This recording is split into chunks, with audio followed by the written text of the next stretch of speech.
All right, BCA-101 Introduction to Computers, Information Systems, Tuesday, Thursday. We continued on some security issues. We talked about data and data theft and manipulation. We talked about legal consequences. HIPAA laws, like in the hospital, certain states require people to secure their wireless. There's all kinds of items that deal with legal consequences. What's really important, a lot of the companies rely so much on networking that in order to maintain productivity, it's so important that security is in place. Cyber terrorism would be somebody using the world of technology to create terrorism. I use the example of cutting down the power grid, taking power away from a large part of the country, or stopping financial things being able to transfer and so forth. Identity theft. People steal your identity and then open new accounts under your name and so forth. Probably the biggest issue of identity theft is reestablishing a good identity after it happens.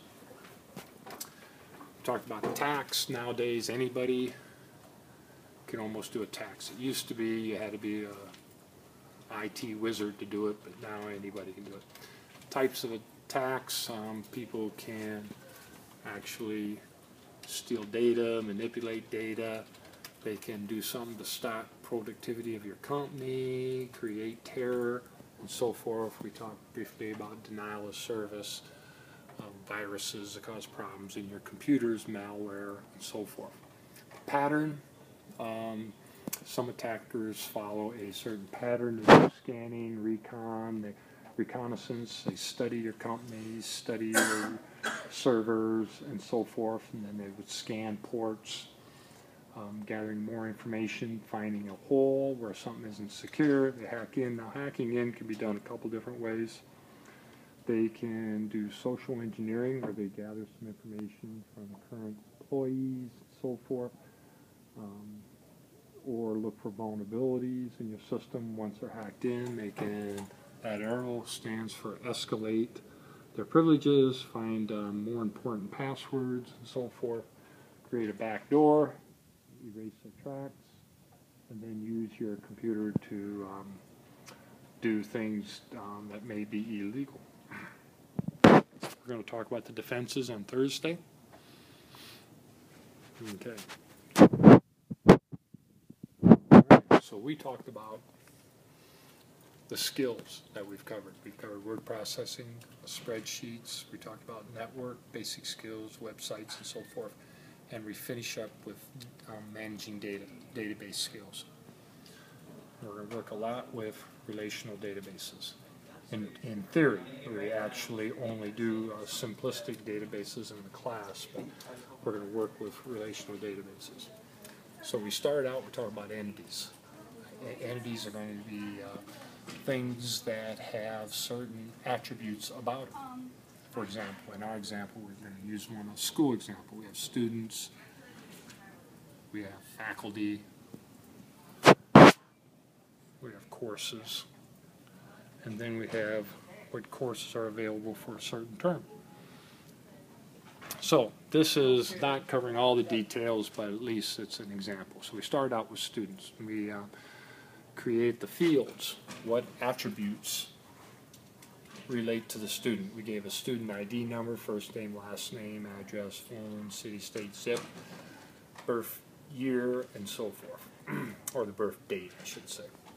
And then we put some examples in there, just made some up. Skip some of the data, and each one of those is a record. We have one record of information are these fields put together. Okay?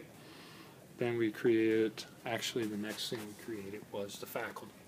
We have a faculty ID, first name, last name, address, city, state, zip, and so forth.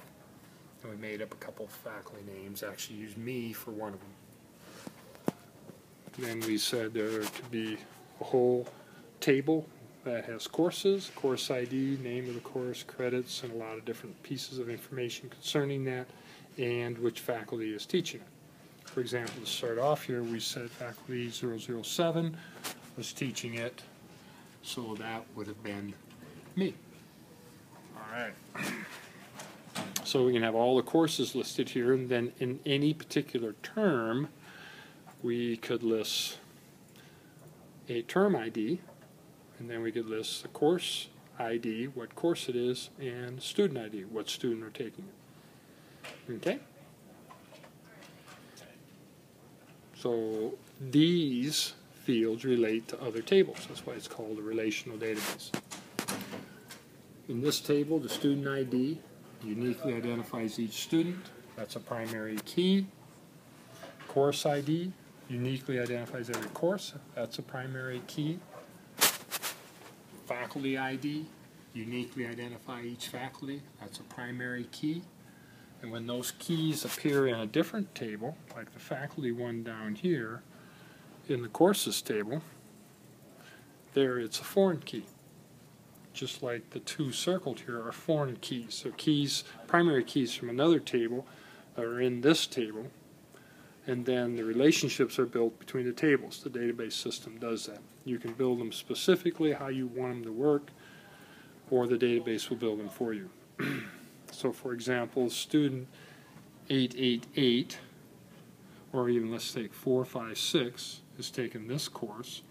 So this would take you back up to 456 here, and you can find the student's name and the information about that student.